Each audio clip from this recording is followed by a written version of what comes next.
What is up, everybody? It's Dr. Vibe here, host and producer of the award-winning Dr. Vibe Show, the home of Epic Conversations, and I'm the host of Epic Conversations. 2020 Best Podcast News Award winner, 2018 Innovation Award winner, and yes, welcome to 2024. Welcome to 2024. We is here, right now. And if you haven't checked us out before, this is Primetime Saturdays with Aisha and LaLa at our new time, Saturday evenings at 7 p.m. Eastern time. So a little bit, the only thing that's changed is the time. Everything else, and wow, hey, welcome to the Fly Nubian Queen family, because I already see there's already a whole pile of people that have piled in. So, as always, I'd like to say you're blessed, highly favored, a magnet for miracles, solution for someone's problem. My name is Dr. Vibe. I'm based here in Toronto. I'm a two-time Canadian Ethnic Media Association Award winner. And I also co-host and co-produce the only online show in the world for dads and fathers, that's sponsored by Dove Men Plus Care. And in 2023, 2022, and 2021, reached out directly and indirectly to over 100,000 dads and fathers around the world. And you know what? I did win an award. This is one of the awards I won. Just want to prove it, people. I just want to make sure. I like to not only talk the talk, walk the walk, etc., etc. So want to say welcome to everyone who's watching live on the replay. This is going to be good. This is going to be good. So let's bring up the real stars of our epic conversations. Aisha K. Staggers and LaLa Key. What's going on, ladies? Happy New Year! Yeah, we is here, right now. Welcome, everybody. What's been going on? Happy New Year to both of you. What's been going on? Oh, I have so much rest. I had so much rest and so much fun. And it was nice to just breathe for a minute and to just take some time to be grateful about things that are around me. I think sometimes we get so heavy that we forget to be grateful for the things that we have in our lives. And so I really took the time to do that. Nice. What was one highlight from your holiday? Just spending it with family, I think. My sister had been sick over the holiday, so she got better like right before. So we all just kind of camped out at my mom's house, Christmas Eve, and then New Year's Eve, which we do every year at my mom's. Just everybody just kind of spends the night there because nobody goes out, and you don't want to drink and drive, and so we all just cook dinner, have appetizers, and we did a 80s film fest. So what was one of the films? We watched The Last Dragon. Oh, wow. Oh, yeah, and Moving with Richard Pryor. Oh, I love that. Wow. We had announcements of 2 new babies in our family. So 2 of my nieces are expecting, and that is a beautiful thing. Is that the one that got married recently? One of them? Yes. Nice. She said they wanted to wait. Well, they didn't wait. Sometimes it just happens that way, right? Yeah. Okay. All right. Next subject, please. Thank you. Let's before we go any further, always please subscribe to the Dr. Vibe Show on YouTube and hit the notification button. Also follow the Dr. Vibe Show on Facebook, Instagram, and LinkedIn. Also, join the Primetime Saturdays with Aisha and LaLa. I got to change it to Saturday, not Saturday. Saturday Discord group. Please email me at dr.vibe at the drvibeshow.com. Also, make sure you check out the Primetime Saturday store. Got lots of products going on there. And also, if you wanted to advertise your product, business, or service on any of the platforms that I host, please feel free to do that. Email me again, dr.vibe at the drvibeshow.com. And there's more announcements. Hit the Patreon channel. So, Aisha, you are the driver. Tell what people get when they join the Patreon channel. Well, now that it's set up and we've posted some videos, LaLa and I do a 10 and 10 every week where we post the 10 minutes of the 10 topics that we talk about on our Discord. But on Patreon, you get to see the full discussion. It's usually about an hour and 15 minutes. So that's extra content from us every week. And we have some, we get to cover the things that we don't get to cover on Saturday, and some other stories that we're watching, things that are interesting that we've heard about that people might not know about. Putting up some polls. I'm going to put up some special merchandise just for the Patreon soon. And we're going to start adding some blogs and all kinds of things. And you can also get access to all the articles that LaLa and I do, you source for our 10 and 10. So people can go and read those things for themselves. So it's really a way to just stay engaged all week long. And until the next show. Excellent. So Fitness IQ Cam says, hola. Yes, KSF. I almost forgot. KSF EYL RWFQ. I almost forgot that for a second. Happy New Year to you also. And you know what? Your ears must have been ringing, JJ Mars. I had mentioned your name before we went live. And here you are. And because I know you, and thank you for taking time out of your positive productive schedule. You jump in during the morning vibe at times, and I appreciate that. So thank you so much. And yeah, so any visions for 2024 that either one of you have? Well, I didn't set out making resolutions this year. I only made one, and it wasn't like any kind of self-improvement. I just decided that I'm going to spend this year re-listening to Stevie Wonder's full catalog from start to finish. Whoa, come on. Because, there are things that songs you've known all along when you were a kid. There's better context when you're older. Yes. When you listen to it, and then it triggers memories. And then also too, there are, certain things you hear differently. So I decided I was going to go back and do that for the year. It's interesting. And whenever I do that with an album that I haven't listened to a long time, I always hear new things, especially if I'm listening to it on headphones. I go, wow, I didn't know that. Didn't know that. But Stevie Wonder, wow. Did you ever see him live? Either one of you? No, I have not. Never seen him live. But I've heard about it. He's performed at the casinos here, and they always show the clips on the news and stuff. And so the concert always looks really good. But my parents did go see him in the 80s. And I remember that night that they went to see him because they brought back the billfold. I remember seeing him many, many years ago. And the first thing I said after I came out was genius. That's all I said. That's what I said. Genius. I just went, wow, wow, wow, wow, wow. So also in, and a bunch of people here. JJ Mars, Stevie is a classic act. And you know what's interesting? He is still alive. All these other people, he outlived Prince. Oh, yeah. He outlived Michael Jackson. He's outlived all these individuals. Well, I got something else for you to consider. I don't think people don't ever consider this because he's always been around, it feels like. But, they talk about child stars growing up and having issues. And people were talking like about Michael Jackson having to grow up in that lifestyle. People forget Stevie Wonder did his first album at 10. Yes. So yes. For someone to have been able to stay out of the nonsense and mess of the industry and have a career that lasts that long, that is very rare, no matter what form of art that they're involved in. And so people really do forget that was that he was a child prodigy and star. Yeah, and little Stevie Wonder. Yeah. And the funny thing is that Berry Gordy didn't even want him to sing at first, just play the harmonica because he didn't like his singing voice. Wow. But then Fingertips came out, and that changed everything. That changed everything.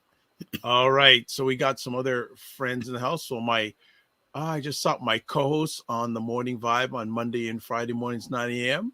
Ryan Knight, greetings. What is going on? Ryan. Hi, Ryan. And also There she is, host of Media Scope, the livest conversation about media, tech, and pop culture online. It's on sabbatical for until February because she's got so many other things going on. But Dr. Tachi is in the house, and Dr. Tachi, again, if you want to come on, even if your camera's off, just message me on YouTube in the comments, and I'll send you the link. DM you because we always have and make room for you whenever you have time to join the conversation. Also, Fitness IQ is shocked. Stevie Wonder, 10 years old? Yes. Mm-hmm. Yes. 10 years old. And with his mother as his manager. Yes. There you go. And people don't talk about that. I think that's the other reason too that he was able to stay on the straight and narrow because she had his back the whole time. And Stevie Wonder, but the contract she signed him to was a 10-year contract, so a 11-year contract. So when he was done at 21, he left Motown. He threatened to leave Motown. He's actually the only artist who has never left Motown. That's true. He's still He's still on it to this day. But he was like, yeah, I think I might go somewhere else. And at that time, they gave him the biggest recording contract in the industry for 1972, and it was $13 million. And that's when we got the classic era of Stevie Wonder, where it was album back to back to back to back. Yeah, that's, and Aisha, I just piggyback on there's about 5 albums in a row that Stevie did. Mm-hmm. Just my opinion, can't be touched musically. Yes, 1972 to 1976. Yeah, just flowed. Just all of them flowed. Like next level. Like they wanted him to slow down, but they were just coming out of him like that. So they wanted him to slow down. And he got a Grammy every year for them. The only time he didn't get a Grammy was the year that he didn't produce an album. And so, it's one of those things where you have to recognize, greatness when it's here and not when it's gone.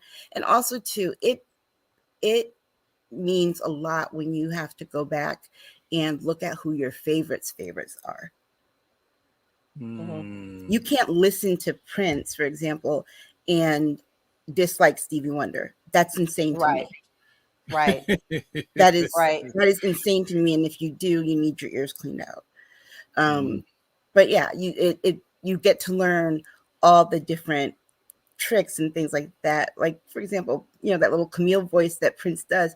Well, Stevie Wonder did that in Maybe Your Baby in 1972. That's where it comes from. And then you want to know even further how we know this is true. Well, Stevie Wonder and Prince performed a version of that song together, and Prince did the very high voice. So JJ Mars, yes, a musical genius, absolutely. JJ Mars also says Stevie and Ray Charles are both great musical talents, but Ray lived a wild life. Yeah. And then Regina, welcome back. Well, welcome you back, Regina. Thanks for kicking it up with us. So new conversation for a new year, and it's been 3 weeks since we've done anything live. And big shout out to all the subscribers of Fly Nubian Queen. You went in and watched some of our replays, and we appreciate that and don't take it for granted. We appreciate your support. Huge time. But new year, stories galore, especially even just during a normal year time when we're not around for a week or two, but it's been compounded over the last few weeks. So that's why you got to go subscribe to Patreon, because there's stuff we're not going to get to here that both Aisha and LaLa are going to get to. But let's start off with our first story. Well, in America, it's an anniversary. I don't know if it's a good anniversary, but the anniversary of the January 6th uprising and where American democracy stands. Ladies, kick it off. Well, to honor January 6th, Joe Biden gave a really good speech yesterday. I think it was one of the better speeches that he's ever done on this subject. He really just went for the jugular and called people out. But it's a shame. 3 years later, and more than half the country thinks it was a setup. That to me does not make sense. We saw it with our own eyes, but it tells you how powerful the propaganda echo chamber is on the right. It's like if they say it long enough, it becomes the only thing that people see. But it's what you do in cults. It's also a form of brainwashing. So you're telling people that what they saw was out of context, that the context was that was peaceful. Yes. And they were justified, and they are doing their Kellyanne Conway alternative facts and trying to get us to believe that we didn't see something that we saw. The horror of what you saw that day should always stick with you, because I remember my first thought watching it, I was like, these people are crazy. And then my second thought was, I'm glad I don't see any Black people. Yeah, I cried. I cried when it happened. I could not believe my eyes. I never thought I would see that in my lifetime. I know that things are crazy. I know that there's so much separation, but the sheer disregard and the sheer hatred that went on that day made me sick to my stomach. I cried. And it was interesting because we had an office meeting that day, and I walked in, and that's the first thing I said, how could they do this to our country? And I just busted out in tears. And at the time, most of the people in the office didn't even know what was going on. So we ended up watching it. And the sheer horridness of it all, the fact that they were looking to hurt and harm, kill and maim, and now we're supposed to believe that that didn't happen, is pretty disgusting. And the fact that Three Toes, Marjorie, wanted to do a celebratory thing for this down in Florida is sickening to me. It still shows you that they don't care. They are always going to stand on the side of for them. They're to me, they're anti-American. Okay, they're terrorists. It's a terrorist group. That's what you are. You're a terrorist group, and you want to celebrate what happened to our country on the day. Well, they had it all scheduled. They had done it at a hotel. They were going to have a convention to celebrate this day, and she was going to be the guest speaker. And the facility found out, because they kind of didn't tell the facility what it was going to be. They said it was a book signing. Yeah, a book signing. And once the facility found out that that's what it was going to be, they canceled it immediately. But there's no shame in their game. They still don't see anything wrong with it. And we are in danger. Danger, Will Robinson. Danger, Will Robinson. We have been in this mode for what? Ever since Trump even opened his mouth to be in politics. Yeah, you know, the scary part too is that I don't understand how they can sit here and say it was peaceful. They were scaling the walls. They were scaling the side of the building, carrying these huge Trump flags that they were trying to put on top of the Capitol building. Smashing windows, looking for certain people, carrying nooses. Come on. Relieving themselves in the chamber. Just horrific things. And then these people have the absolute nerve to refer to Black and brown people as animals. That was a freaking barnyard. Yeah. Well, okay, let me just jump in. Got some comments here. Ryan Knight saying, wow, it's been 3 years. And then JJ Marr says there were a handful of Black folks who joined these terrorists. Oh, yeah. No. What I was thinking when I said that was because I knew that there would be immediate bloodshed if those were Black people. And that's why I was like, I'm glad it's not this, because automatically there's no reason as to why any of those people should have went home. Yeah. Exactly. So JJ Mars also says they wanted to kill the VP and members of Congress. Yeah. And it's sad because the Republican members of Congress, they were trying to kill you too. I know it. How are you defending this? That's what's crazy. They were after you. After you, and you still trying to stand up for this? So let me ask, it's been 3 years. Is America better 3 years after? No. Are we any worse right now? Where worse could be what could possibly happen in November. Right now, we're just maintaining. Yes. And that is the problem, is that we shouldn't have to, pray that our democracy holds or just try to maintain the status quo so that it doesn't get worse. We should be confident enough to know that as citizens of this country, when we have a free and fair election, that people can accept. You don't have to necessarily like it, but you can accept the fact that this is the president. I honestly in 2016 was like, I cannot believe this man won. I cannot believe this man won. But it never occurred to me to go and rally at people to go take down the Capitol to make them put in Hillary Clinton. It was just like, this is how it happens. And, we're going to have to buckle up and live with it. And so, oh boy, have we buckled up and are living with it. I mean, this has just been atrocious. We are such a joke. Yeah. Yeah. And the party of law and order was completely in chaos and lawless that day. The party that backs the blue, they were beating them up. Come on. Yep. I'm so tired of Republican hypocrisy. I am. Like, I'm over it. And stick to it. They're just, like I said, they're imploding. They're imploding themselves. I mean, that it's amazing to sit back and watch them fight like crabs in a bucket. Nobody can get above each other. They got to pull each other down. It's who can one up the next one, and that's what they're all about. While the country's not getting anything done at all. Nothing. Well, so then let's ask then, and I just got some more comments going here. Dr. Tachi saying, yes, they were anti-government all the way around. Regina says, and then 45 blame Antifa and BLM face fuchsia wide eyes. And you can't have it both ways. It can't be the FBI and Black Lives Matter and Antifa, but then the people who are arrested are hostages. You can't have it both ways. Which was it? So you're upset that those people, come on, and it tells you how little they know about how we operate on the left, because Antifa is not a party. Antifa is not a movement. It's just people who stand against fascism. It's a principle, it's an idea. It's not a group. Antifa is not MAGA, and they're trying to make it their opposite equivalent, but it's not. And and blaming Black Lives Matter, well, we know that a whole bunch of the riots that started over in 2020 were started by Trump people who came to create chaos, and was proven. They were on video. They always like to say prove it. Well, yeah, we got proof.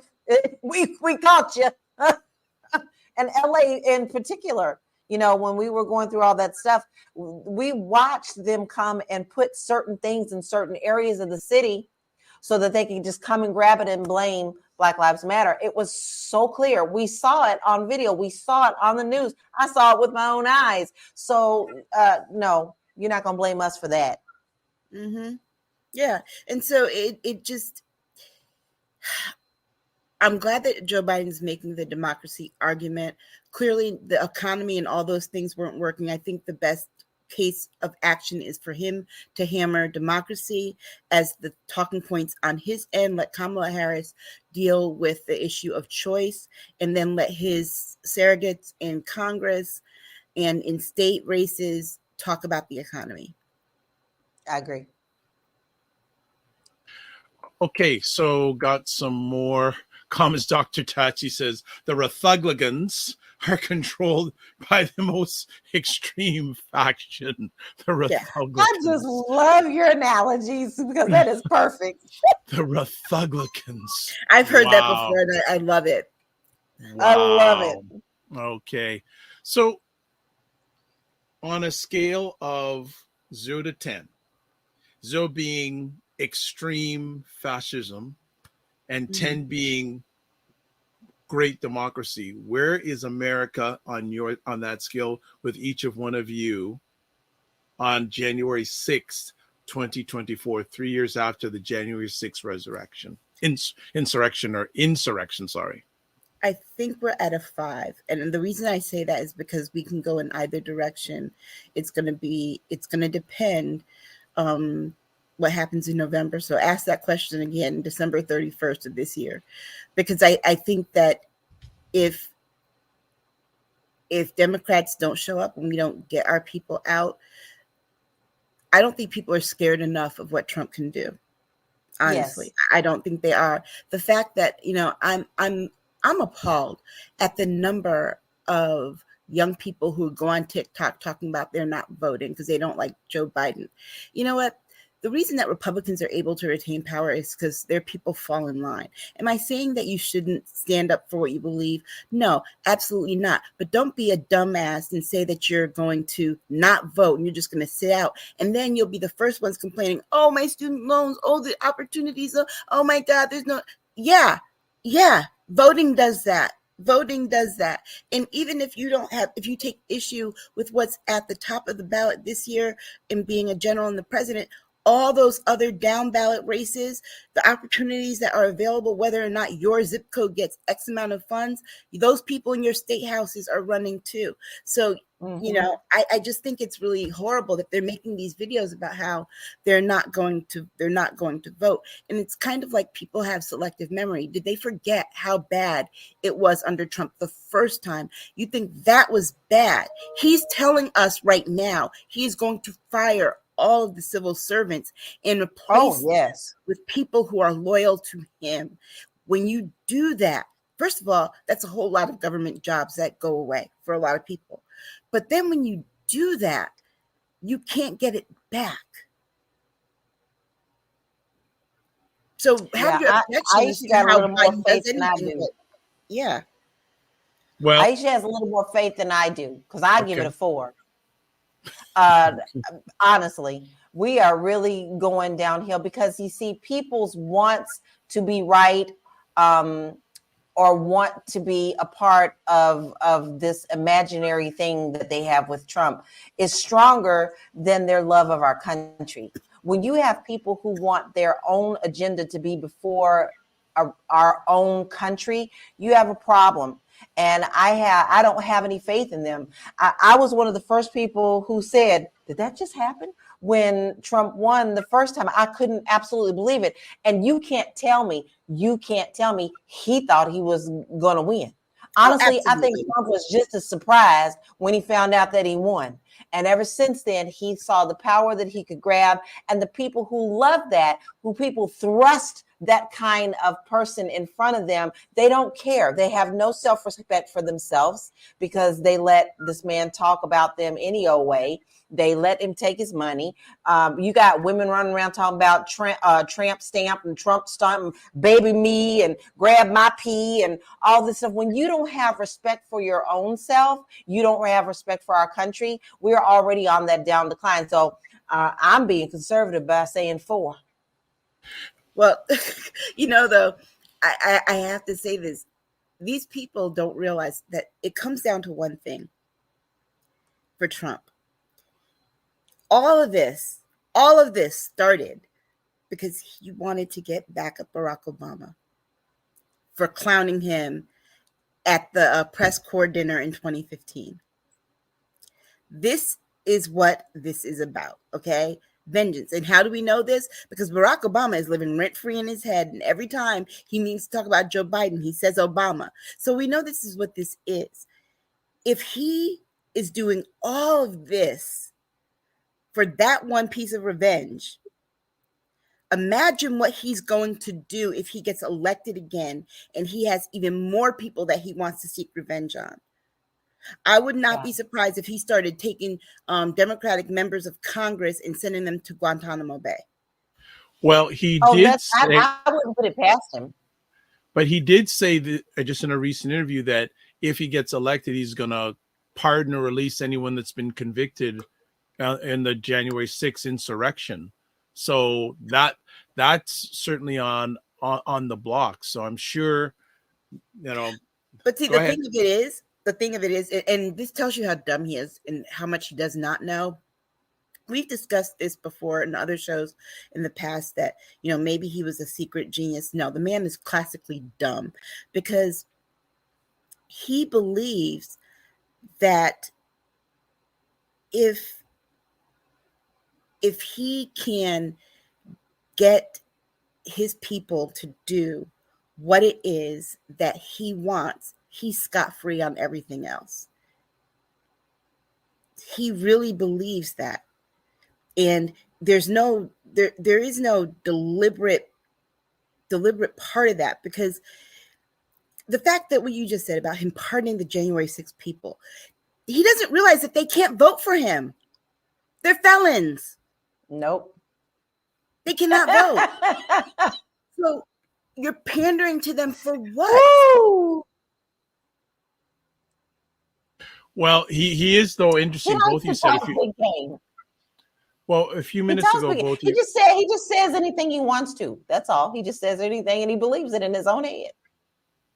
Well, both of you were talking about, I think Aisha was saying, especially that Democrats got to show up at the polls. Well, I heard a clip from 45 today or yesterday saying he wants Republicans to get out to the polls. So he knows that it isn't a sure thing for him winning. So when he's saying we got to get out to the polls, something's up. So before we go any further, just want to catch up with some comments. JJ Mars saying a lot of history is repeating. Germany's brown shirts. Mm-hmm. Dr. Chachi says exactly. Republicans will vote along party lines all the time. She also says the GOP is a party above Republic every time. Mm-hmm. Regina says, so I think Biden will stay but by a slim margin. We do have to get the vote out, though. So she's speaking from a Republican, and I'm a Democratic base, correct me. And then the majority of U.S. voters are registered independents, 40%. That is interesting. Honestly, I don't think that's true. And the reason I say that is because whenever they report those stats, you got to remember they're asking only a certain amount of people based on who is registered to vote in a primary. So you have to register with a party in order to vote in certain primaries. But remember, a lot of people skip primary elections because they just can't get the time off or whatever. But I think that when they take that information just from the people who registered as a certain party person, that's how they come up with those numbers. But the other problem is we've got a lot of states that you don't have to be registered to any party to vote in a primary. Okay. Like I think Maine is one of those states where people can vote in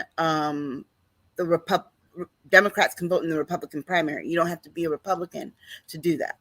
Okay. I missed one or two comments from the Cesar Remy, who is with me many a Sunday on Black Canada Talking at 5 p.m. Eastern Time, another conversation I host. Says love and support. Great topic, sister and brother. And Cesar, if you ever want to jump in on one of the Saturday night conversations, would love to have you on. So that invite is out right there. Let's see. We also have here, I got to catch it. Lots of comments going on. Oh, Regina also said earlier on, I do not trust polls, though the Republican voters are 23.83% of registered U.S. voters, and 1/3 believe Biden's presidency is illegitimate. So that means about 10% of independents are 45 supporters. And what else? And I don't trust people who always say that they're independent. 9 times out of 10, when you probe them about their beliefs on things, they lean conservative. They fall on one side, yeah. And new person we haven't seen before, IPV ADDT says, understanding that felons, they only want a pardon or to get out of prison. Remember, freedom is priceless. But they still wouldn't be able to vote for him. That's because they'd still be in prison at the time of the election, and so they wouldn't get out until after. But remember, voting is how you vote and everything. That's a state issue. So your state determines whether or not you can get back on the rolls and how. He can't control that. Okay. Regina says also all polls done by landline. Only 25% of us use landlines. Now, have an interesting comment here from Paul. Paul says, name one pale racist crime bill 45 placed into law through Congress. Name one. I'm waiting. Well, Paul, if you know so much, why don't you do it? Okay. Don't come here and play. We're not with the game. We're waiting for your answer too. All right. So January 6th, we're moving in now into an election year, and we'll see. IPV ADT says, saying that to say many folks, especially Hollywood folks, take up for him, like his stance, or will look to try and vote for him as they don't want to face time. Okay. And then Paul responded back to her. She says, I don't have to. Then why we don't either. Exactly. Why are you here? This is our show. We could talk about what we're going to talk about. Troll on. All right. So let's move on to our next conversation piece. And what conversation has been the fire? Sorry. Dude is still talking. Okay. So, we knew he was voting for Trump. It's okay. It's okay. Okay, no. That doesn't hurt my feelings. Me either. Okay. So, just continuing on. Cesar says, thanks. Noted. Biden won by 7 million votes in 2020. 4 years later, demographic issues of new voters tend to favor the left Democrat, but social issues, be they about abortion or wokeness, immigration, can split as mobilized people to vote. Yeah, I think the challenge with this particular election is that last election there was just one thing that people were concerned about, and that was preserving the democracy and making sure Donald Trump didn't get in. Now there's that, but then there are also all these other issues that are part of the dominoes falling that were left by Trump. And so these issues like choice and like immigration and all of these things are going to be they're going to have an impact on how people vote. The thing about Democrats is that unlike Republicans, we're not single issue voters. Right. Okay. All right.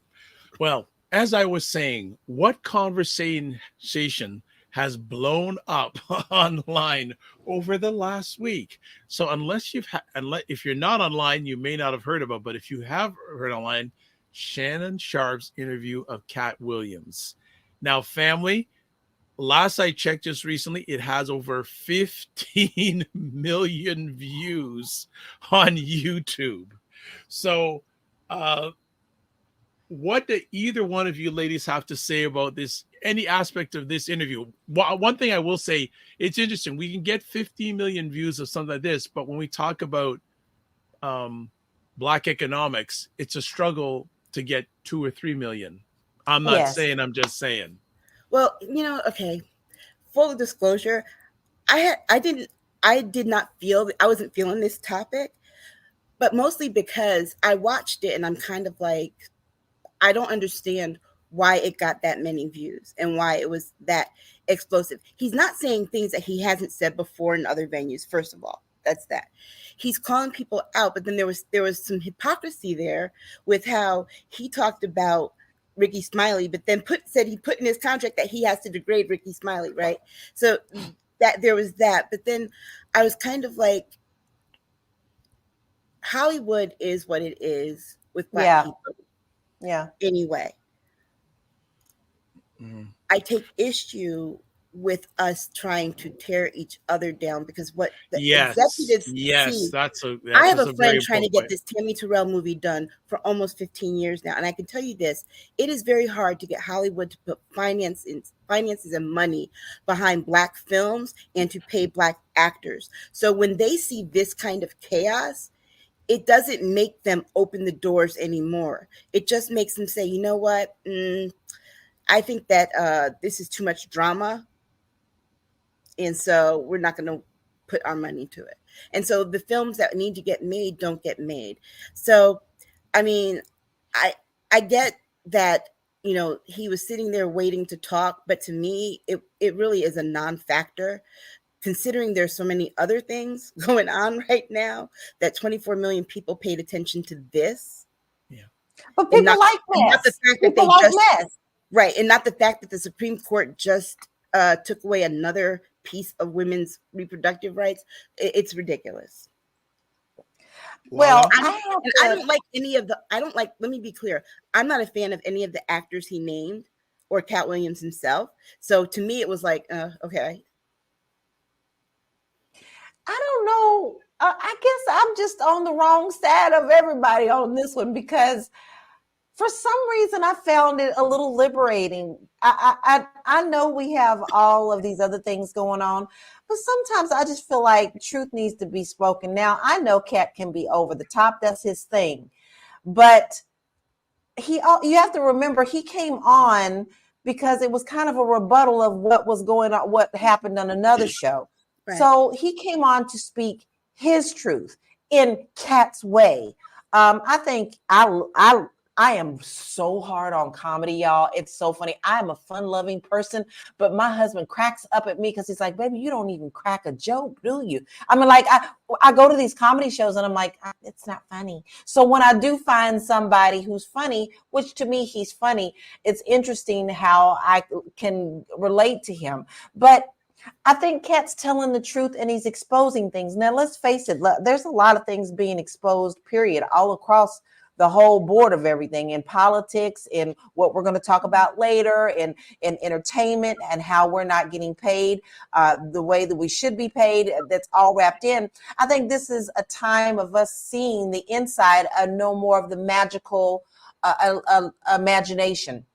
And I say that because I did work in Hollywood with a lot of people who were purchasing real estate. And I'm going to tell you that a lot of the times people who are doing all this big name talking and acting, and you think that they're owning a lot of money, which he did address in this interview, they roll up in Rolls Royces, but they have no money. Yeah. Okay. None. This we're gonna get this is, and I love how you bring in the economic aspect. So let's just catch up here. So IPV ADT. Before you do that, just one quick thing about what LaLa said. I get what you're saying, but the hypocrisy of it is that he sat there talking about men can't get roles unless they're in a dress. Cat, you can't get a role unless you're playing a pimp. Let's be clear. Let's be very clear, because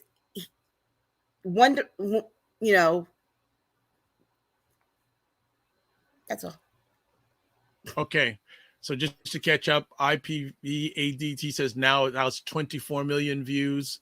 And he also says, because it was all in one sitting down and you can tell Cat was waiting to speak his truth. Ryan says, agreed. He has been saying this for a long time. It makes you wonder why lies need to be told. Regina says, thank you, Aisha. We had to deal with the Chris Rock, Will Smith debacle. So what is Cat hoping to achieve? People addicted to messy. Yeah. Yes. Ryan says, I think that was his point. Cesar says, time and time again, I keep saying it, entertainment is the number one cancer of the Black psyche.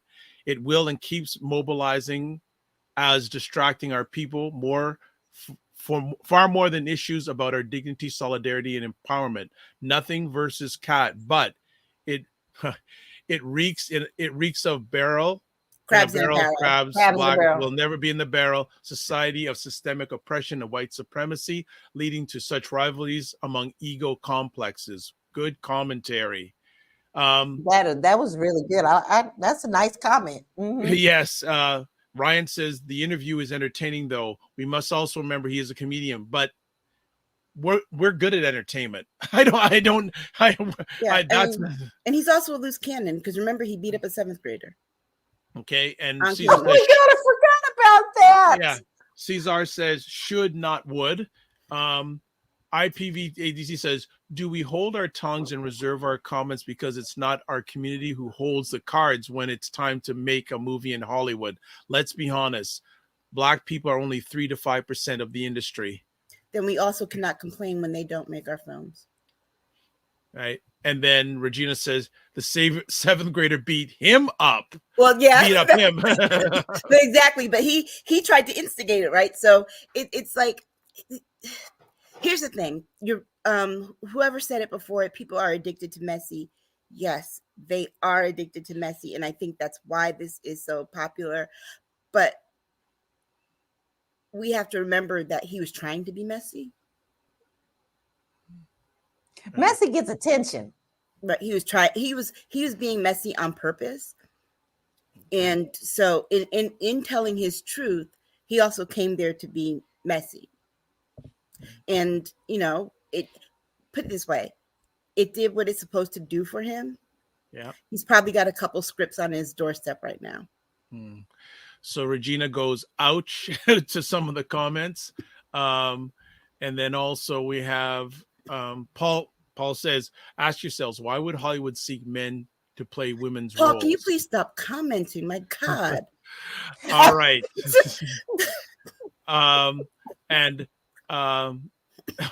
So Fitness IQ says, but did the seventh grader deserve it? LOL. Look, Regina says, I love Ludacris, and those who played the game are much richer than Kat. I mean, that's with everything, that's with everything. Even when you look at the music business, if Taylor Swift wasn't playing the game, she wouldn't be where she wouldn't be where she is. So there is something that people do sacrifice when they play the game. Talent is also always the first thing that you sacrifice. But like when you made the point about Kevin Hart, I agree. I don't like Kevin Hart. I don't think Kevin Hart is funny. No, I've never thought Kevin Hart was funny. I just think he's short. I don't think he's funny at all. Ooh, ouch. I told you I'm hard on comedians. So for somebody to make me really laugh like that, they have to be really good. So I just, Kevin Hart has never been that for me. But let's give him a little bit of credit, okay? Because listen, I always like to try to take a positive with a negative or whatever. There were some people that Kat did call out for doing good in the community. Mm-hmm. And we don't want to forget that he also did call them out. They're not going to get that attention because people want to focus on the negative. But he did call out some people he feels are doing good and bringing other people in. And there have also been some other comedians that have come out that Kat has brought along with him and have brought receipts that said, he put extra money in my hand when he didn't have to. So not everybody is going to agree with what he said, but I also do want to make sure that you point out that he did have some good things to say about certain people, which I do like as well. Well, I appreciate the fact that he uplifted Mark Curry and told what Mark Curry had been doing behind the scenes that people wouldn't notice. And I didn't think of it until he said it, that yes, the Steve Harvey Show was hanging with Mr. Cooper of the 2000s. And, yes, it was. And also what he said about Bernie Mac, because I don't think that comedians now talk about Bernie Mac the way that they should and put respect on his name. So I did appreciate those things, but I believe that there was, he did have a point in being there, not just to rebut, but I mean, the way that he explained himself, you could tell he's a very strategic dude when it comes to his career. So to say that he didn't plan to go out there with barrels, blazing is impractical. I think that he knew what he was going to do. But the other side of it too is that he was ready for the blowback if there was any. Oh yeah. Now that's one thing. Kat will take blowback. He will. He does stand on that. He does not, he doesn't wince and he doesn't mince. That's what I say. No wincing and no mincing. Kat's just who he is. Okay. All right. Let's see if there are any more comments about this conversation. Okay. IPV8DDT says, old story that come out with something else. How many times should he be harmed? Fitness IQ goes, cognac makes you so brave. Okay. I wouldn't know dark liquor, right? That dark liquor is what? Truth serum? Yeah. Regina says when Prince stopped playing the game, he lost money too. Yeah. IPVT says it right. And let's remember Cat Gas pulled up many and has supported in the background without folks knowing anything. Shout out to Jen Myers. What is up? And then IPV ADDT says, Cat stands on business, true king of comedy. Yeah. But I hope that, he mentioned the thing about range. I hope that he gets other offers so we could see his range. Yes. Because he has financed his own stuff. Like, Cat has financed a lot of his own stuff. So, but I want to revert back to that comment Cesar made about the crabs in the barrel. This is Mm-hmm. great example of that. Because all the people mentioned that they're all competing against each other. And the funny thing is, it's an industry that people like us don't control. So they're just, those who have control over it are just looking to say, hey, this is great. This is going to make us more money than the people that it really is impacting. Right. And that's one of the reasons why I do want to see him do something other than play a pimp in a movie. Or be the comedic relief, because remember, Jamie Foxx started out as a stand-up comedian. Yes. And now he does nothing but either action or drama. And good ones. His last ones have been so good. Yeah, and these are things that back in the 90s when he was on In Living Color, we never would have thought that he would have that kind of range. But it took getting an opportunity. And so I really, really hope that Cat Williams gets those opportunities, because I think that he has more to offer than what we've seen. Than what we see. And I hope that those opportunities open up for him. Okay. So IPV says Cat stands on business, true king of comedy. Also says, and truly that's probably the best thing to finance your own stuff, as no one has control over you. No. Okay. We have here, but some comedians are just stuck in one role. AK says, always hating on the black man. Okay. And also says, it must be our own women hating on us. I don't agree 100% on that one, bro. I'm guessing this is his first time watching your show. I think so. And then stick around though, because then you'll get to know. Don't worry, the next topic's going to share something different for you. And then Fitness IQ Cam says, sadly, Tiffany Haddish is one of them. Yeah, I don't think she's funny either, and I think that he read her right. I'm sorry, I believe he read her right. Yeah. And then IPV AD says, AK, move up. Okay, so what we're going to do, we're going to take a short little break because we're going to be on for a bit, family. So we need to take a little break so they can refuel their engines. And we're going to be back in about 90 seconds after a little break. So hold tight on Primetime Saturdays with Aisha and LaLa, January 6th, 2024 edition, now live at 7 p.m. Eastern Time on Saturdays, 4 p.m. Pacific. We'll be right back. You know, and that's what I feel like. You feel like you're the Harriet Tubman of the mind. I am. I feel like I'm one of the Harriet Tubmans of intelligent black people. Like, I want to liberate y'all from like being left behind and ignored and oblivion. No, really, the rappers get all the attention. You know, seriously, does anybody else feel this way? Like ignorant black people, they'll be all up, you know, getting all the headlines on the Shade Room. Overly sexualized black folks. Like the twerkers and the, you know, just people that, you know, don't always represent the best of us, you know, the diversity, you know, like people like Dr. Vibe. Like, everybody should know about people like Dr. Vibe. Dr. Really Vibe he's trying to do good work for black people. Dr. Vibe from Toronto. Good to see you, my brother. Dr. Vibe. Everybody follow Dr. Vibe. He has a great show. He's very good at what he does, and I have a lot of respect for him. Okay, so let me hop into this. What's up, Dr. Vibe? How you doing? Everybody, if you see Dr. Vibe in the chat, everybody go follow the Dr. Vibe show. Dr. Vibe is a real smart brother and a good human being. I like the guy a lot, and he's very intelligent. And I think everyone should pay attention to what he's got going on. We got to shine the spotlight on the intelligent black people out here that are really doing the good work. Don't just pay attention to the rappers and the celebrities. You know, a lot of these people are losers. Your true winners are your people in your community that are really having your back. You know, helping us to have stronger families and a stronger community. So Dr. Vibe is in that category. So you might see the Dr. Vibe show in this chat. If you see him, please go follow him. Okay. All right. So anyway. All right.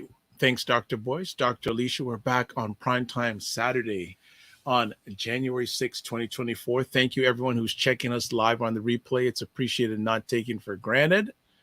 And LaLa, she goes, LaLa, what you drinking, LOL?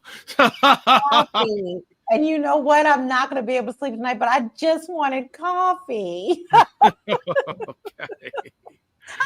Girl, I'm only drinking coffee tonight. Okay. So this isn't a whole other conversation topic, but it continues on in all the realm of Black individuals not having control for a lot of people. The shortest tenure of a president of Harvard president Claudine Gay announces resignation amid plagiarism, accusations, congressional testimony. Who wants to start on this one? They wouldn't go let her do it. They weren't going to let this happen. Okay, as someone who worked in higher ed, this was very disappointing. My sister also works in higher ed, and the number of Black professors, period, male or female, is small across the country. The number of Black female professors is even smaller. The number of Black women who are college presidents, even smaller than that. And so for this to be the first Black president, first Black female president of Harvard, of an Ivy League on the East Coast, Yale hasn't even had that. And Yale's in my hometown, which is a predominantly Black city. This was deliberate. Now we know it is deliberate because all the stories are coming out, is that the guy who started this really was about trying to abolish DEI from the hiring practices at these elite universities. But even more, when you go down to it, I didn't like the hearing itself because one, they only invited 3 women to sit and answer questions when Cornell had definitive instances of hate crimes towards Jewish students on that campus. But that college president wasn't there. And they're asking the questions. Now, I'm going to say this. Elise Stefanik knew what she was doing. And she asked the question in such a way that it would trip them up. And here's what I mean. Her question was, is it your school's policy if someone does this, says this and this and this? What is your school's policy? And that would create conflict for certain people because it's kind of like, well, the policy is this. I don't necessarily agree with it, but the policy says this. And when you start, and you're in any kind of administration in higher education, when people ask you about the policies, there are certain things that you can and cannot say legally. Yeah. I promise you, their legal department told her what she could and could not say and how deep she could go into things. And when it comes to the policies, well, the policies aren't that explicit. So yeah, it's not against the policy. She did say it would be on a case-by-case basis, but that's the policy. You can't blame her for the policy that was set before she even got there and didn't need to be revamped until this incident happened. So, I think it's sad because Elise Stefanik also didn't give her a chance to answer the question. No. She was just like, no, just yes or no. When she tried to give context, no, is that a yes or a no? Well, you didn't ask a yes or no question, ma'am. You asked a question that needs context, that needs explaining, and that also allows me to say, now that I see this is a problem, we need to go back and revamp this policy. Now, me personally, I don't feel this way. So I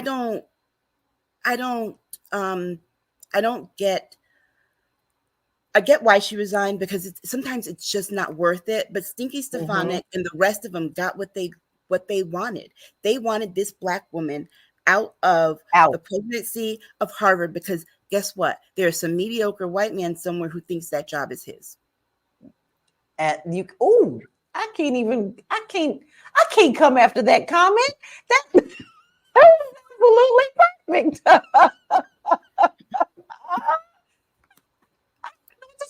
That because it was so perfect. I just know that when they're out for the winch hunt, they always win.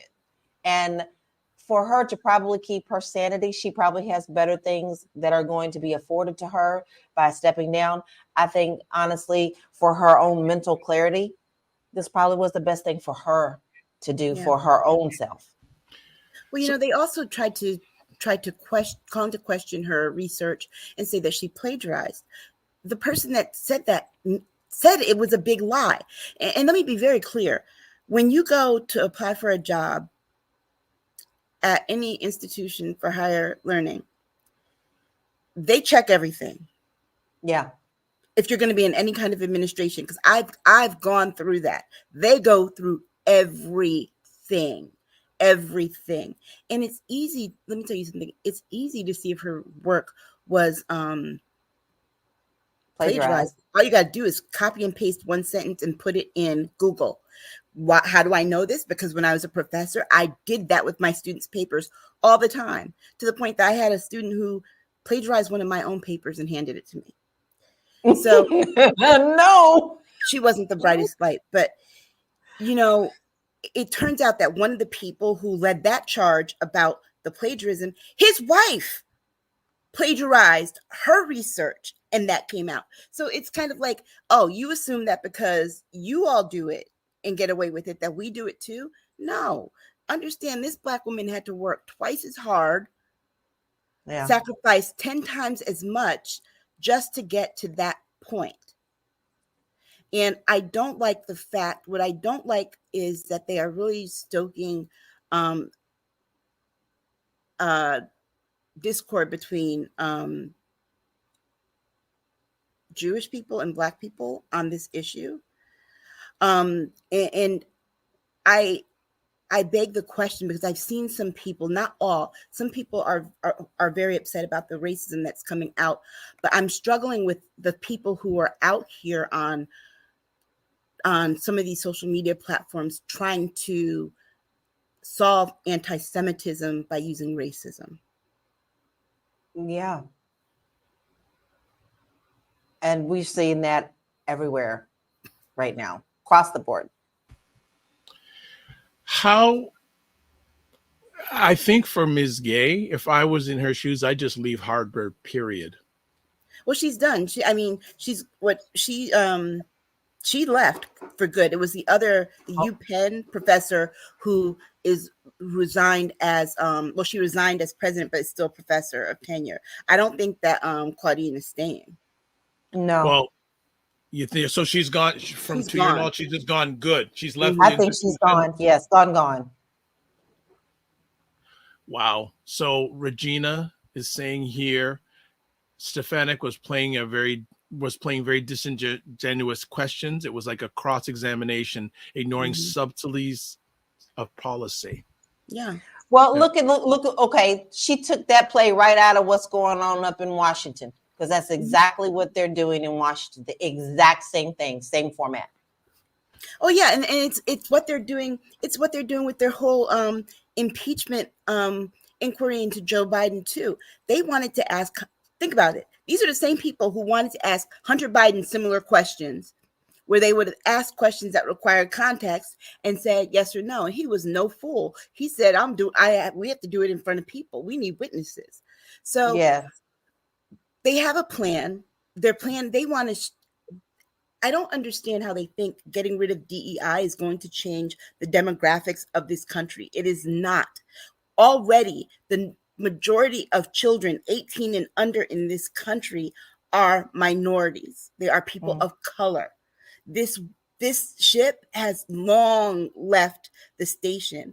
And so to think that you can erase, you can't go back in time. We don't have a time machine. You can't unbirth all of these people.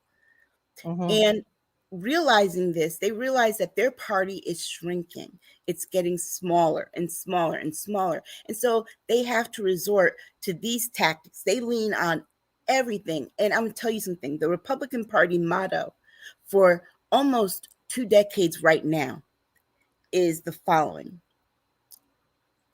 come for the tax breaks, stay for the racism. Period. That's a good one.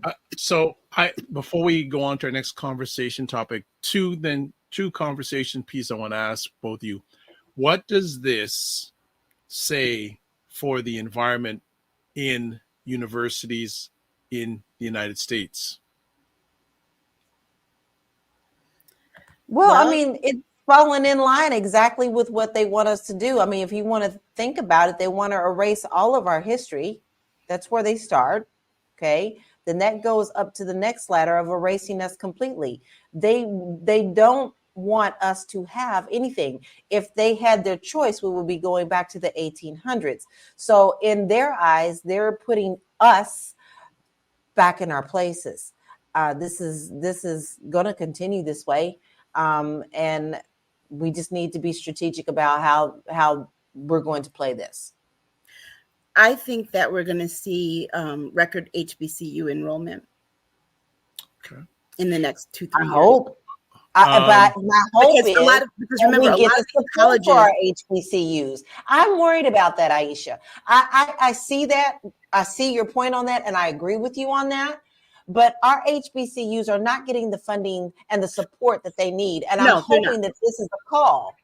No, they're not. And they haven't been. I mean, even back when I was a student at one, they haven't been. But I will say this, the experience that you get when you don't have to worry about dealing with racism while you're on campus. It allows you to grow in ways that you are not able to grow in the quote unquote real world, and discover things about yourself. And it is one of the most protective environments, I think, for Black students to be in. So I am hoping that this happens. I'm hoping that they get the funding. And let's be very clear, unlike schools like Yale or Harvard, the students from HBCUs are under crushing student loan debt. So being able to donate back to the school, those schools have money because they have endowments and they have donors from their alumni.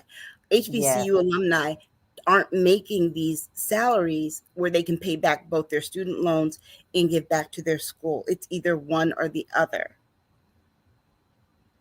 Yeah, I agree. All right. That is an issue. And all of a sudden, Paul is a fan. Now you're talking, Paul says. Paul, we told you to stick around.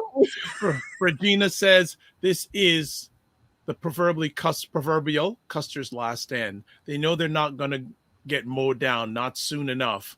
Also, two more comments here. IPV ADDT, thank you for all your comments, all too. They don't want us creating legacies in or outside of our HBCUs. Already our HBCUs are underfunded. If it were up to them, EU would do away with HBUs altogether. I don't know about the EU part, but it would do away with HBCUs. You may want to repost that. And then Cesar coming in large. Here we go.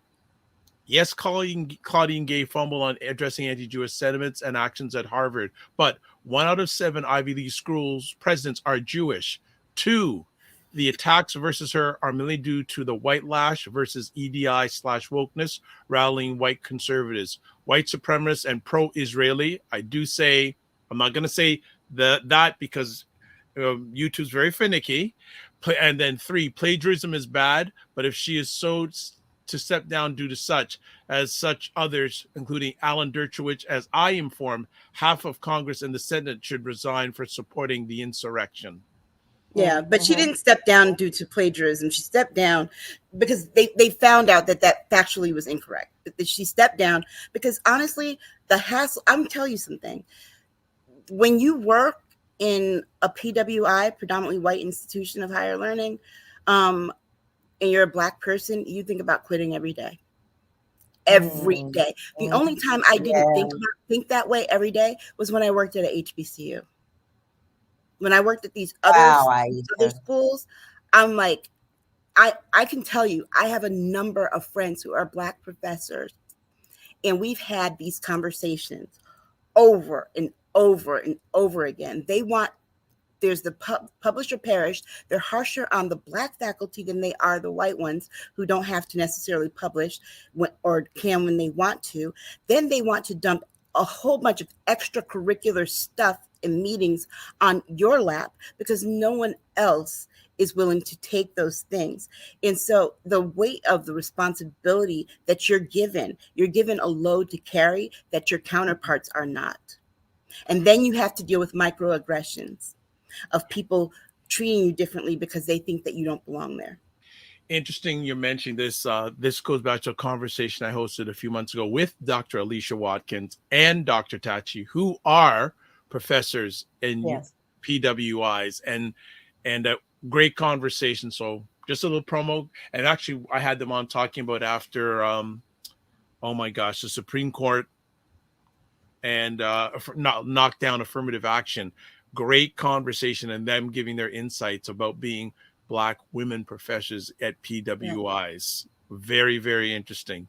So IPV ADDT says yes, they would do away with HBCUs. Well, I'll tell you why they wouldn't. Got to understand, a lot of these HBCUs are almost 200 years old. They haven't gotten rid of them yet. The time to get rid of them would have been after Reconstruction, but that's when they were founded. They won't get rid of them, a lot of them, because they are land grant institutions, which means they help the state to qualify for more federal funds. So as long as they're designated as land grant institutions, and the majority of them are also historical monuments and have historical markers, they won't get rid of them. All right. Let's move for our next conversation topic. This topic never seems to go away, and I think it's going to be around for a long time. Epstein documents released with the names of very high-profile people listed. Who's up first? I didn't get to read the full list. Because it's a lot. It is a lot. It's a lot. And some of the names surprised me. I'm just like, I know everybody was scared the night before. I know a lot of people are just worried. And, well, you know, you are the company that you keep. Yeah. And it's really hard knowing, you know what this island was all about. You just know what it is. It's very hard for me to not see, I don't know how to say this. You know, there's some of the people, you know, people like to be around people with money, especially people with politics. You know that somebody's going to grease their palm. That we all know that ain't even a lie. Everybody's getting some money for something that they want. So I can't say that all of them were participating in the actions that we know Epstein is for. But if you're in that situation, it's hard for you to say that you wasn't, because it's so well known that that's what's done down there. And you have these women who have come out and told people, downright told names. And these people were saying, no, I never went down there. No, I never went down there. And now you have the receipts for it. It's pretty disgusting. This is one of the most sickest, just foulest things that I have ever seen. And to know that people were hurt the way that they were hurt, and so many people signed on to being around these people, knowing this is what they were also known for. So at some point, you do know what somebody is doing, because there's always going to be whispers behind the scene. Okay. Mm-hmm. So money or no money, if you choose to be a part of that crowd, then you have every right that everybody's looking at you with a side eye. And some of the names on that list just hurt my feelings, and I was just like, to be okay. Well, I'm gonna just jump in and give some names. Prince Andrew, former President's 45, and Bill Clinton. Also names of Bruce Willis, Cameron Diaz. I'll tell you who wasn't on the list. Kate Blanchett, Kevin Spacey, Naomi Campbell, and Leonardo DiCaprio are also mentioned in the records. I'll tell you who wasn't on that list. Tell it, Aisha, tell it. Barack Obama. Yes. Everybody was putting out all these false reports saying Barack Obama was in there. They just cannot stand that this man doesn't have any kind of crud on him. No drama, Obama. Wow. Was not on that list. Well, and Fit and IQ goes, Kuya! Yeah. So and IPADG says, did everyone on that list even know the depth of what was going on with Epstein? Good Lord, it's beyond disturbing. I think they did the same way they knew about Harvey Weinstein and did nothing. Yes. The same way they knew about R. Kelly and did nothing. Yes. The same way people knew about Bill Cosby. Yes. They knew. But remember, he was very wealthy and had a lot of clout and knew a lot of people. So and who do we admire? They figured we admire people who have money. Yeah. And they figured it was a small price to pay to get access. Not thinking that this would come back and bite them in the butt. Okay. I mean, I'm pretty sure that some of these names that people looked at and said, oh my God, they went down there. Like, come on, Stephen Hawkins. I was like, what are they doing down there? So, I mean, it's just, y'all, it's just too much. It's too much for me. For one, it triggers me. But two, I think it needs to be talked about because there are a lot of things in the underworld that we are secretly told, but then people are like, oh, it's a conspiracy. We're watching a conspiracy talk, secrets of a conspiracy actually turn into truth with this Epstein thing. And so you have to also think what is sickening is this chick, Giselle, she's getting away with it because she got a deal. She got a deal. This lady doesn't need a deal. Okay, she doesn't need a deal. She's just as corrupt because she was his partner in crime doing the same thing. But she got a deal and brokered a deal because she agreed to turn over evidence. Now, I don't think when you're that corrupt and you've done that type of business and that kind of dirt, you get any kind of deal. No, sir. And no, ma'am. Mm-hmm. I agree. Okay. Totally. So IPV says our good brother Barack and sis Michelle all clear. And Cesar's coming in hard. He says, let us be mindful and careful in questioning whether being on a list as Epstein means guilt in contents of his behaviors or in participation of his activities. Imagine if Hugh Hefner or even Donna, 45, pulled out a list of people who visited, associated, and partied with them. But we're talking about minors here. So honestly, I feel it's the same way I feel about anyone who, after knowing what R. Kelly did to Aaliyah, recorded continued to keep company and still kept their eyes closed. You know, just because you're hanging out with them and you're not complicit in the activities, when you know that someone is doing dirt and let's still be clear. Let's be very clear. It is a crime to have any kind of sexual intercourse with a minor when you are an adult. Okay. And so even if that might not be going on and you're not partaking in it, if you're around someone who does that,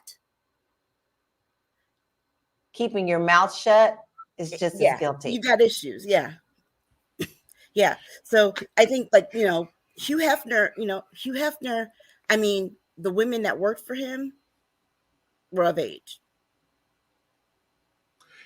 Interesting to see the situation. Now, was Matt Gaetz on that list? Because that's his steez right there. It's interesting to see the Epstein story and compare it with the R. Kelly story. Yeah. Very interesting dichotomies here. Yeah. Very, very much so. It's clear as you can't deny that. You know, if anybody ever had any doubt or any kind of argument, this is a clear-cut case. Yeah, really interesting. Well, I don't think this story is going to end for a long time. There's still lots of legs going on, and I think there's more to come. Yes. I just feel that there's definitely more to come. This is not even the beginning. We haven't even scratched the surface. No. And they're going to release more too, so stay tuned. All right, absolutely. Let's see. Just got another comment here popping up. Asking, can I share the article? Well, okay, what I will do is if you're a member of the Discord group, I'll share it in there. Now, but I think already, I actually have a link to all the documents, so I will share it in the Discord. There you go. But I think it was posted by one of you two in the Discord group already. I think there's an article, but when you go into the article, if you click in there, it'll show you, like, I think the word list is underlined, and you click on it and it's the whole thing. But I actually have a link that someone sent me that goes directly to the list. So you don't have to search the article. So I'll post that. All right. Fitness goes Bacchanal. And IPV ADT says there's years of unfolding in that whole debacle. Yes. Okay, so you said you checked. We'll get something in there in the next little bit. All right, no problem. Next conversation piece. U.S. Congress complaining about salary in election year is political suicide. Y'all need to shut up, buckle up. You just got a pay raise in 2022. But they're claiming that they didn't. They're claiming that they didn't. What I tell you, Aisha, they trying to do the Jedi mind trick. We didn't get no raise. We ain't got no raise since 1960. That's not true. You got a raise, and here's the problem. The reason why it's not being reflected in your check is because your salary went up. So more is going to come out to the federal government. Yeah. Now you know what the rest of us Americans feel like. Paycheck to paycheck and struggle on those things. No. And one of the major complaints was, well, we have to keep 2 households. You signed on for this job. You knew that when you did it. Now, I will be fair, Aisha, some of the people are saying this on both sides, Democrat and Republican. Shame on you. Shame on you. You don't need another penny. You got people out here who can't even eat.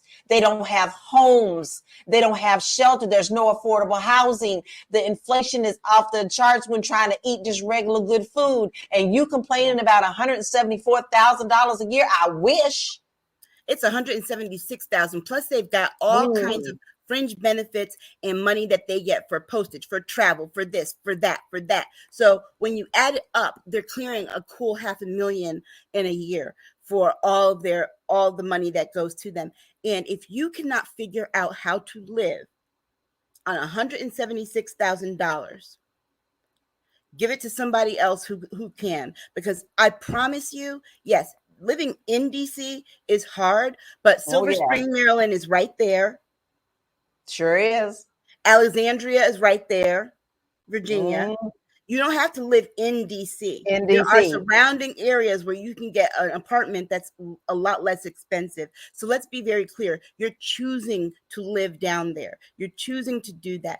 And if you have a home, if you have a home at home that you're trying to upkeep, then maybe you need to start doing Airbnb with your house or something. There you go. But do like us regular folk. But honestly, some coupons. Put in discount codes. Yeah. And let's not forget that after you serve a certain period of time, you get your health care for free for the rest of your life. You're covered. So stop the BS and stop the whining.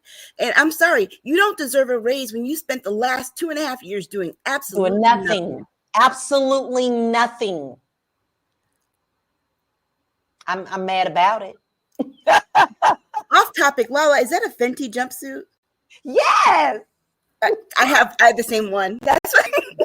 Okay, so they do have lives outside of politics. Let me just read some of this story from Business Insider.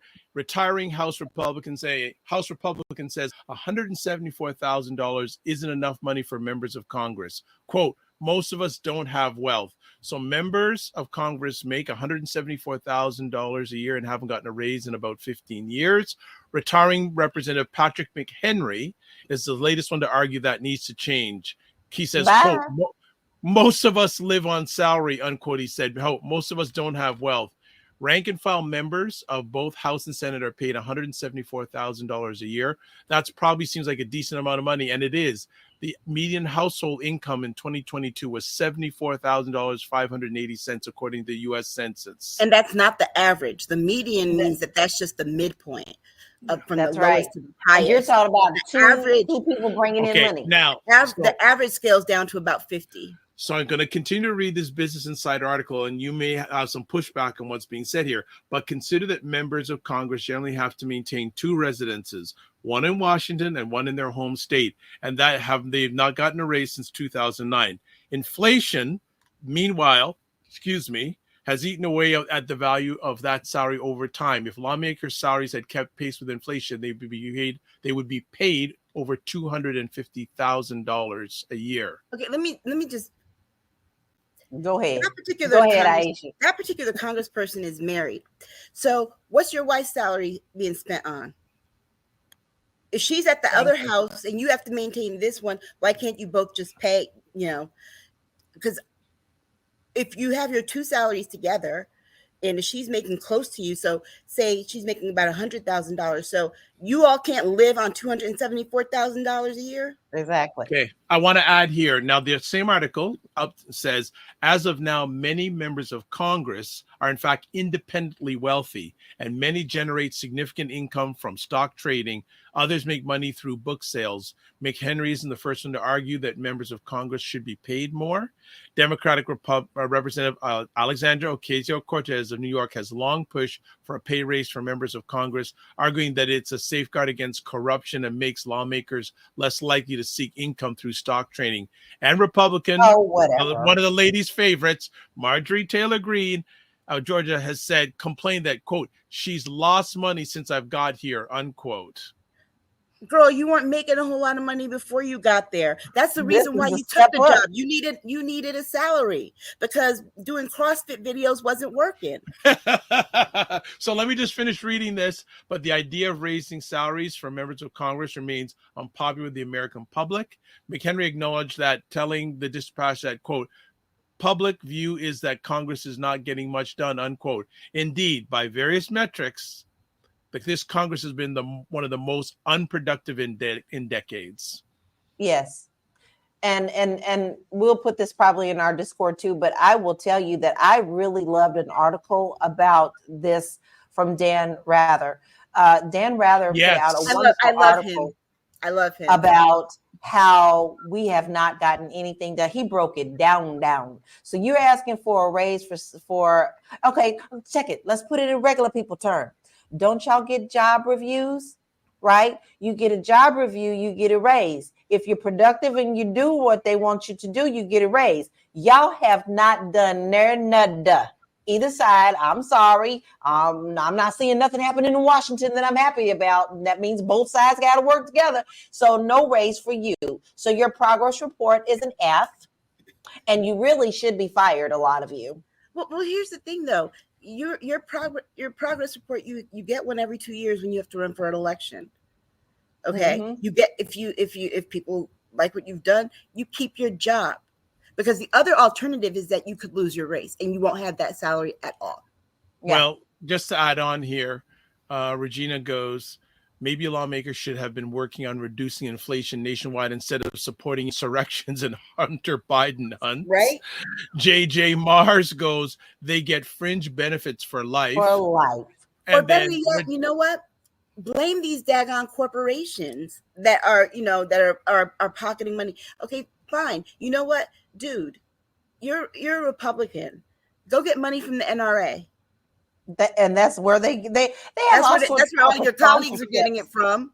Right. And then also Regina says, so much for serving your country is becoming profiting off your country. Exactly. And I couldn't have said it better. And then so Fitness IQ Cam has checked out what's going. Aisha has published that that whole report, Epstein thing in the Discord group, 943 pages. Thank you, Aisha. You're gonna need more than one cup of coffee. But the thing is, most of us human beings, do we not get paid on performance? Exactly. So if you're not generating any output of value, why should you be asking for more money? As I say, the more I know, the less I understand. Like I said, I've said this in almost every show that we do. If you want to be rich, go to Congress. That's right. That's Serving government. Serving government. All right, let's go to another conversation piece. I think we just got there. We go. Iowa mass shooting, 5th in 5 days of New Year's in America, as NRA president resigns as of a scandal. So the NRA is going through a lot of cray-cray. Wayne LaPierre resigning. Yeah, because of this court case that they have coming up, and I guess he doesn't want to testify or anything. So if Yes. but they could still subpoena him. But this shooting, when it happened, one of the reasons that it was on our radar is because all the Republican presidential candidates were in Iowa. Okay. And then it was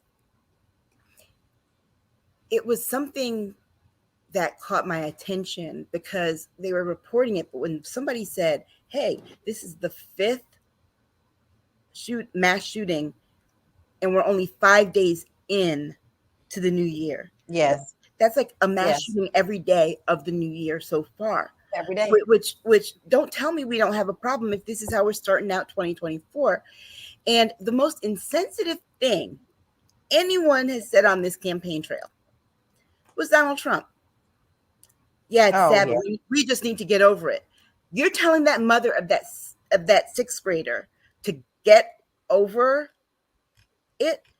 This man, you can tell this man has never lost anyone that he cares about, because you would never say that to anyone. Parents who've lost their children, it hurts for life. My grandmother lost one of my uncles when he was 3, and it still hurt her when she was in her late 80s. Yes. Yes. I mean, that's a mother's nightmare. It's a mother's nightmare. And it's like, dude, you don't even love your own children if you can say that, because clearly, you know, he gets over death. He didn't go to his sister's funeral, his brother's funeral. He barely showed up. And then, you know, he's got his ex-wife buried in his golf course. And it's not being taken care of. Right. Ouch. LaLa, anything you want to add? I really didn't want to have to report this you know what I'm saying? Like, this is a story that I was praying that we didn't have to talk about. I want so bad for us to do something and come to some kind of common sense on this. And unfortunately, we're not going to, because people's priorities are out of whack. And it's all about my rights, my rights, my rights. Well, what about these babies' rights? Okay. I really do not see anything wrong. I'm not against guns. I'm a Kentucky girl, grew up with them. We went hunting, but I'm also not opposed to background checks and training and what you need to do. And even in these cases, since it's such a deadly thing, you need to pass some kind of mental test, if you ask me. I don't see why that's such a hard thing. No one's trying to take away your rights, but there are certain type of guns that you really don't need. Yeah. And AK-47s, there's really no reason. You don't need a bazooka. So why do you need that? Okay. So I'm just sick, and I'm also very disheartened and hurt that this is such a weekly topic that we talk about, because it's happening every day. Yeah. Every day. We had more shootings last year than we had days. So this is a problem, and I don't see it. I just don't see it, because the immediate thing that happens when this happens is everybody comes out talking about, you can't take away my guns. That's the first thing they say. Not, oh my God, we lost babies again. What can we do to help our country heal and get right on this? Such a simple issue, such a simple answer, but yet we can't come to it. Every time we have this conversation, I say the same thing. You need a license to cut hair. You need a license to sell real estate. You need a license to teach, to drive, to get married. You need a license you got to register to vote. You need a license for just about everything. I don't understand why we cannot agree that in order to have a gun, you need a license. Yeah. And not just the concealed and carry, because I'm going to tell you right now, the concealed and carry test is really not that big of a deal. If you want to be able to do a conceal and carry, why don't you agree with being licensed regularly? You see, that's a really good point to talk to people about. You have to have a permit to do a conceal and carry. Okay, you don't have a problem with that because many people are doing it, but yet you have a problem with just simple gun ownership. It just continues on, and obviously there won't be a short-term solution. No. Paul, can you please take off all caps? I'm sorry. It's hard to pay attention to you and everything is in all caps and it looks like you're screaming at us. Yeah. Yeah. But I think he is screaming at us, Aisha. But yeah, okay. If you don't mind showing the comment, he's saying banning certain guns is like banning certain beers. Not happening. Dude, it happens. Connecticut, we banned assault rifles after Sandy Hook. And guess where the gun manufacturer that was here that was making them went? They went to South Carolina. South Carolina, the crime is higher in the red states than it is in the blue states. Yeah. Just saying. So I don't understand his question. I'm going to put it up. How many of us drove a vehicle before we got licenses? Me, because I drove a tractor. I grew up in the country. Yeah. Did you just not hear what I said at all when I told you I'm not against gun ownership? But Paul, that doesn't mean it's legal. Because if you get caught driving a vehicle before you get your license, in most states, you can't get the license for a while. So he then asked, so there's none left in that state? No guns left in that state. I didn't say there weren't no guns. I said they banned assault rifles. You cannot buy one. Assault rifles, yeah. No, you can't buy one here. No. Okay. Let us move to our last conversation piece for our first episode of 2024. US FDA approves cure for sickle cell disease, the first treatment to use gene editing tool, CRISPR. I just think this is such great news. Yes. I have a friend that I went to Fisk with, and she didn't tell us at first, so we learned after a while, but she was born with sickle cell. And one of the things that she told us was that they did not think that she was going to live to be 21. Yeah. Wow. And so we celebrated her 22nd birthday, and that's when she told us that. And I'm just so happy for people like her. I had a cousin that passed away right before I was born, who had sickle cell. So yeah, this is good news. Good news. This gives people a new lease on life. And these are the stories that I love, because you finally feel like something in science is being used for good.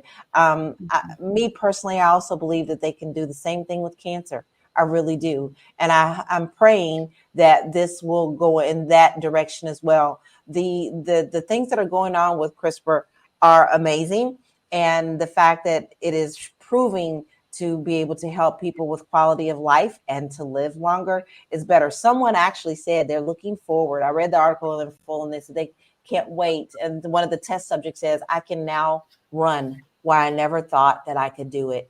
I can do everyday things that people do and take for granted, knowing that I have this. So I'm more than thrilled with this article, and I will be keeping my eye on this very closely. I think more good things will come out of it.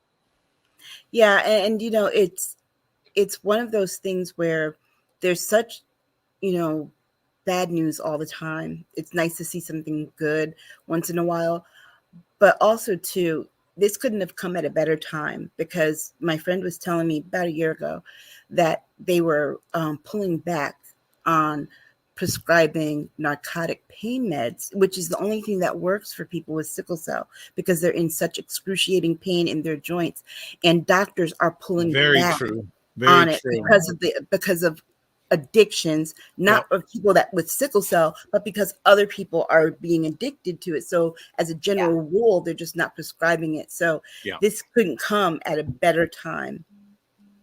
Absolutely. It's very, very true. So, and Regina says, hurrah, had many students with sickle cell. They suffered so much pain. And she says, hope that they can wipe it out. Well, I hope it doesn't take the long road that it has with getting a cure for cancer.